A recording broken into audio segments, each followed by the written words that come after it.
Hello there, ladies and gentlemen, you're watching Zay News Live, and welcome to this English News edition. Coming up next. The recent media campaign by some French channels and newspapers are leading to serious repercussions affecting the bilateral relations between France and Algeria. Plus,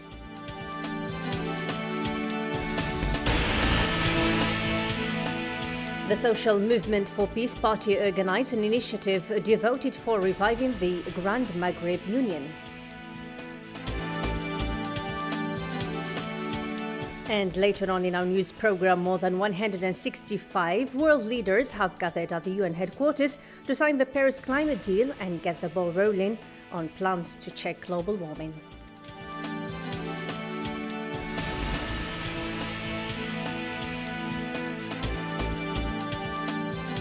Hello there again, and thanks for joining us. First, in our top stories, the recent media campaign by some French channels and newspapers are leading to serious repercussions affecting the bilateral relations between France and Algeria. The nefarious campaign is triggering further disgruntled reactions at both levels, the formal and the informal one. Karim Fazakri.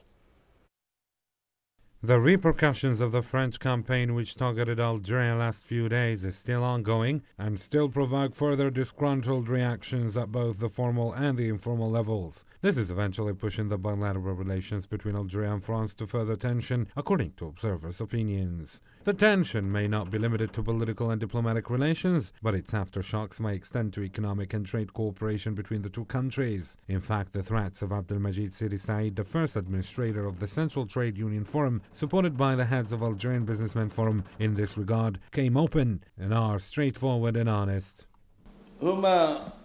They keep insulting us, but they love our money. So, imports from the European Union reach $25 billion. France has almost 11%. $630 million is what France is making thanks to Algerians. The point is, since the tripartite exists, we're going to stop these $2 billion going to them. 630 millions que la France prend sur la cagnotte des Algériens et des Algériens.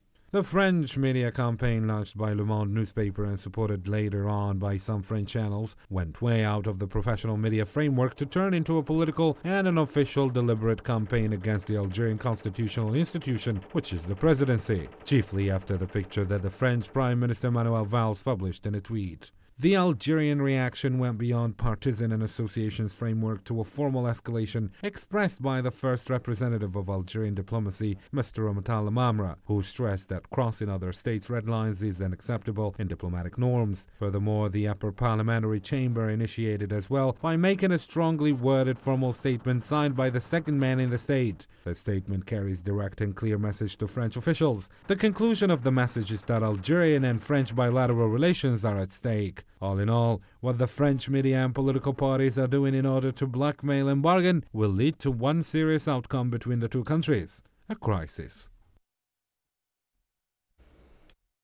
The Social Movement for Peace Party organized an initiative devoted for reviving the Grand Maghreb Union, bringing together figures hailing from different pro-government and opposition parties. But what was outstanding, the FLM party taking part in an event hosted by the MSF party. Mustafa Azzouk. The Algerian political scene is witnessing unprecedented events that have raised numerous political-related questions lately. For instance, who would have thought that the FLN party would take part in an initiative to revive the Grand Maghreb hosted by the opposition MS party? We have always asked ourselves this question. What is that one thing that separates the national political class? What is it preventing us from gathering around one table to go through the issues facing our country as well as the Grand Maghreb? Yesterday's allies gather again, but this time with a new political equation. The question here: is the FLN party trying to bridge the distance between the pro-government and opposition parties, or is the latter going to further escalate the situation and widen the gap? We do believe in the political dialogue. As evidence, we have launched an initiative aimed at bringing together the national political class around one table to discuss numerous files deemed important for Algeria. It appears that the FNL party, which came into conflict with the R&D party, is somehow looking for new allies to strengthen its position in the Algerian political scene. Lieutenant General Ahmed Gaid Saleh, the Deputy Minister of National Defense, Chief of Staff of People's National Army, inspected Thursday Aradi Frigate number 910.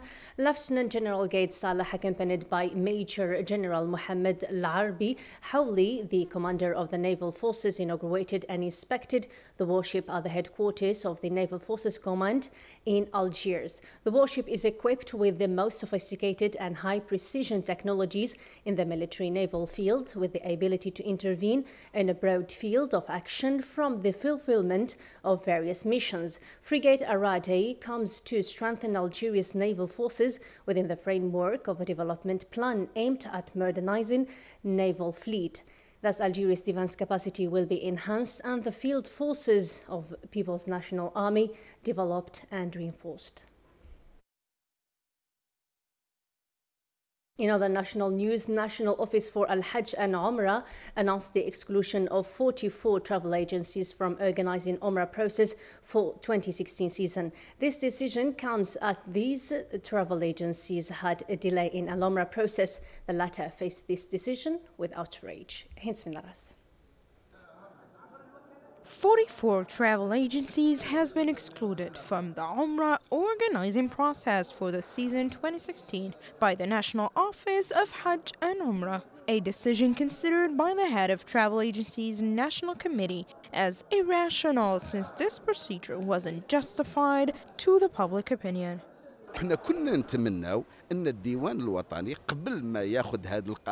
Before taking the decision of excluding 44 agencies, we wish the National Office could have informed the public opinion before people would think something else. Amongst these agencies, there are some ones with a resounding reputation, but at the end, it's a matter of principle. These agencies did nothing wrong. Touristic agencies' 3 months Umrah process delay, which was the main reason behind their exclusion, came as a result for the guarantees increase the concerned agencies offer for Saudi Arabia, the thing that urged the committee to demand for the process to be achieved via local banks, but to no avail. الوكالات السياحية الترخيص وكانوا يكملوا في الإجراءات القانونية. And after touristic agencies were authorized to carry on legal procedures, Saudi Pilgrimage Ministry has imposed guarantees of 10 million dinars. We've been asking for years now for local banks to be in charge of the guarantee, instead of putting our money in foreign banks, but no one has answered our calls. Despite authorities concerned, major efforts dedicated for the organization of a problem-free Umrah season, issues keep piling up, a situation that reflects negatively on Algerian pilgrims. As it has always been the case, and with every religious occasion, the markets mafia inflame the prices and burn the poor citizens' pockets. In response, the government adopted the conscious game to fight the phenomenon by raising awareness campaign. But the question is, will this work? Karim Fasakri. In words and not in actions, the government preferred to launch a barrage of assurances on public opinion in preparation for the next holy month of Ramadan. Minister of Agriculture and Rural Development and Fisheries revealed that the government has committed to provide wide consumption agricultural products in the markets and sufficient quantities of food during this holy month of Ramadan.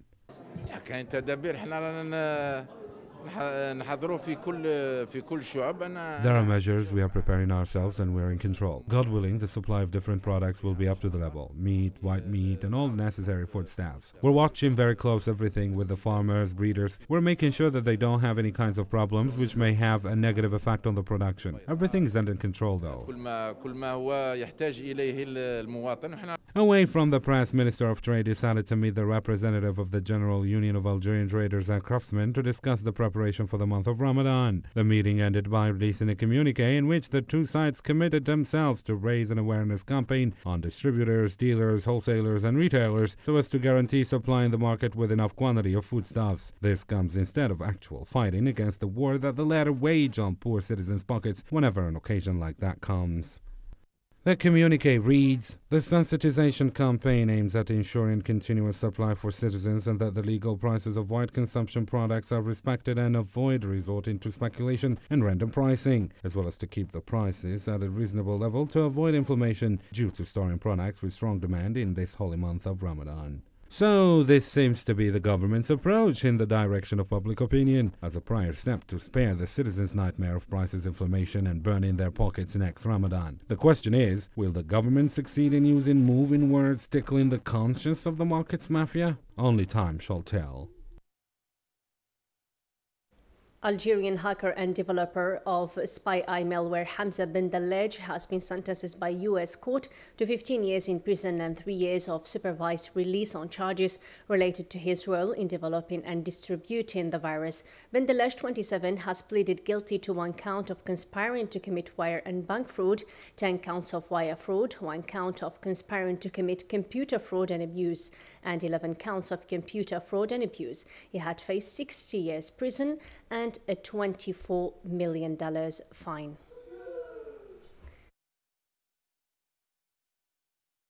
And now it's time for me to be joined live by Lamia Ashush, who has prepared for us the most important national and international highlights of this week. What do you have for us, Lamia? Thank you, Nadia. On April 20th, lots of events and celebrations were held in different areas of the country to commemorate the 36th anniversary of the Berber Spring events, when demonstrations erupted in the Kabylia region, demanding the recognition of the Tamazight language as an official state language. The province of Tizi Ouzou and other cities in the Grand Kabylia witnessed celebrations in big squares and neighborhoods, attended by hundreds of people holding the Berber flags and chanting Tamazight songs. 36 years have passed so since people in the Kabylia region marched in the streets calling for the government's recognition of the Tamazight identity, language and culture. And after many attempts to politicize their cause, it has today witnessed several milestones and is celebrated all across Berber regions in Algeria. Now that the Tamazight language has officially been constitutionalized, April 20th this year has had a different flavor, as militants for the Tamazight culture and identity have taken their demands to a whole new level, calling for a real officialization of the language. Moving on to other national news this week, and after marching, protesting and striking for their immediate integration demands, contractual teachers remain determined, this time with the mediation of education unions, who addressed President Abdelaziz Bouteflika to tackle the issue despite the government's categorical refusal of their integration demands without taking the teacher hiring contest. Meanwhile, the Minister of National Education, Noria Ben Ghabrit, said that more than 24,000 contractual teachers registered for the teachers hiring contest, due to be held on the upcoming 30th of April. Ben Ghabrit has extended the deadlines for the retrieval of the contest convocations, which was previously set on the 24th of April. Moreover, the minister met with 8 social partners who have signed the ethical pact in order to set the organizational aspects of the hiring contest, as well as look into ways of applying the pact on the ground. To other news, and in a very exclusive interview with Zain News TV, former Energy Minister CHAKIB Khalil clearly stated that he doesn't have any political ambitions in Algeria, while stressing that he would gladly help to serve his country if asked to do so. On the other hand, CHAKIB Khalil asserted that he has not received any formal letters, neither from Algerian nor from foreign justice systems. However, he was once asked to be a witness in the Sonatrach corruption trial. Of course, part 2 of the exclusive interview with him will be aired tonight at 9:30 Algeria time. Definitely not to be missed. In other news this week's hopes for a negotiated freeze in global output melted away on Sunday after 16 major petroleum producers meeting in Doha, Qatar, failed to reach an agreement. Saudi Arabia, the world's largest oil exporter, refused to go along with the plan, which would have capped production at January levels for the Organization of the Petroleum Exporting Countries, as well as non-OPEC producers such as Russia. News agencies reported saying that during the talks that lasted 10 hours longer than scheduled, the kingdom would not limit its own output if Iran did not do the same. But Iran, which didn't even attend the Doha meeting, had said it is determined to crank up production now that a deal to limit its nuclear program has resulted in a lifting of international economic sanctions. It appears that the main players in the Syria conflict may soon have any shackles removed, with what looks like the imminent collapse of peace talks in Geneva. Fighting has been surging in recent days as the ceasefire wears thin. Meanwhile, government and extremist groups seek to gain the advantage over outflanked and outgunned rebel forces in Aleppo and the Damascus suburbs. There has been modest but real progress, not enough to make us comfortable at all. That is what UN's Syria envoy Staffan de Mistura said. At least he was able to note some progress in the delivery of aid. The opposition says all its delegates in Geneva will be gone by Friday. Angered at Mistura's perceived soft pedaling towards Damascus, ceasefire violations, as well as President Bashar al-Assad's continued refusal to consider a power transition. That was it for this week's news roundup. Back to you, Nadia. Thank you, Lamia. And for more developments about the Syrian crisis, the UN Special Envoy for Syria has vowed to take fragile peace talks into next week despite a walkout by the main armed opposition, a breakdown in a truce and signs that both sides are gearing up to escalate the 5-year-old civil war. Staffan de Mistura, who dismissed the opposition's departure as diplomatic posturing, expected the delegation to return to the negotiating table.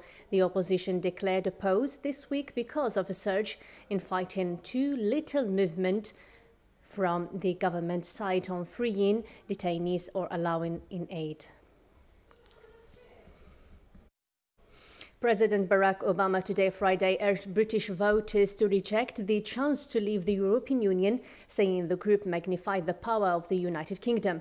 Cameron, with one eye on the furor wiped up by Obama's intervention in the Europe debate, praised the US leader as personal friend and as a friend of Britain who often offered sage advice.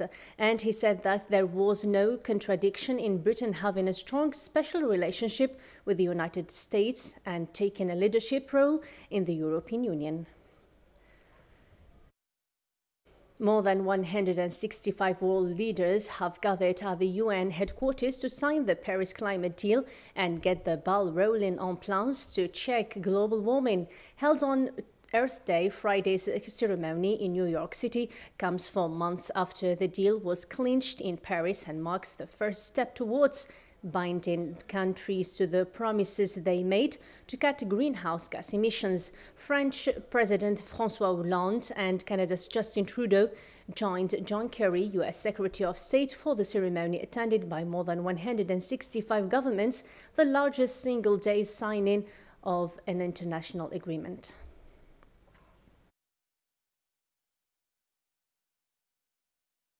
The legendary pop musician and pioneer who maintained a broad cultural impact for more than 3 decades died Thursday, aged 57. Prince is credited as one of the music's most influential artists who largely shaped and reimagined dance music by transcending the boundaries between traditional pop and funk, rock and R&B. The last of music's greatest performers, Prince Rogers Nelson, aka Prince, the singer, songwriter, multi-instrumentalist, record producer, actor, and legend, has died at the age of 57.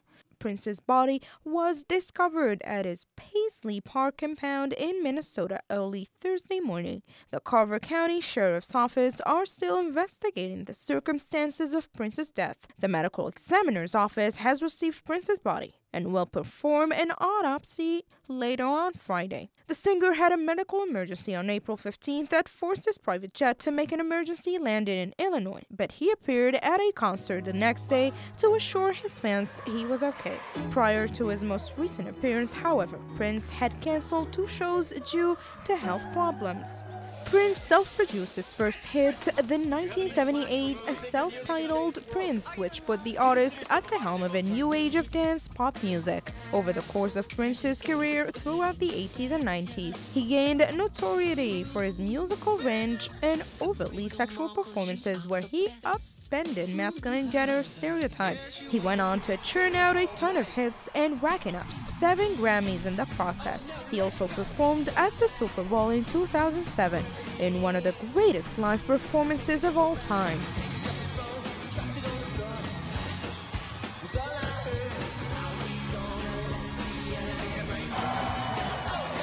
He also sold more than 100 million records during his career and won the Academy Award for Best Original Song Score for Purple Rain in 1985.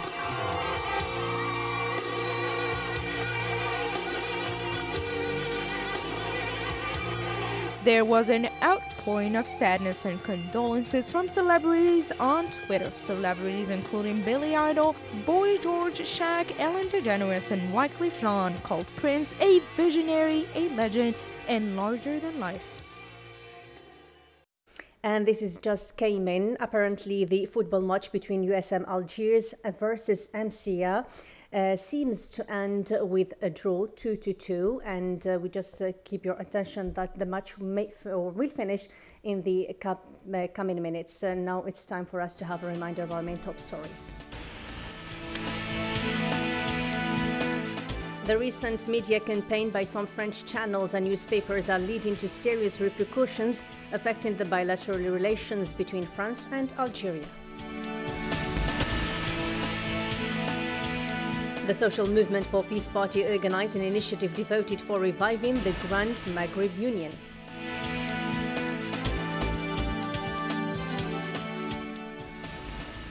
And more than 165 world leaders have gathered at the UN headquarters to sign the Paris Climate Deal and get the ball rolling on plans to check global warming.